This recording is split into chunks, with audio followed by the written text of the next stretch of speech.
treating the Arab population as a whole, the Palestinian population as a whole, as an inferior race.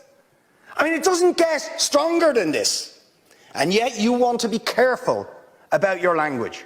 You're happy to correctly use the most strong and robust language to describe the crimes against humanity of Vladimir Putin, but you will not use the same strength of language when it comes to describing Israel's treatment of the Palestinians, when it is now being documented and detailed by two of the most respected human rights organisations in the world. And to be honest, anybody who looks honestly at the decades of brutal, inhumane persecution of the Palestinians, successive assaults on Gaza, the annexation of their land and territory, the systematic application of apartheid rules, you don't want to even use the word apartheid.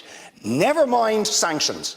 5 days sanctions against Putin and his thugs, 70 years of oppression by the Palestinians, and it wouldn't be, what was the word you used? It wouldn't be helpful to impose sanctions. Amnesty International are calling for Israel to be referred to the International Criminal Court for crimes against humanity. Will you support it? They are calling for targeted sanctions against Israeli officials who are perpetuating the system of apartheid, just exactly the same types of sanctions you've just initiated against Vladimir Putin. Will you support it?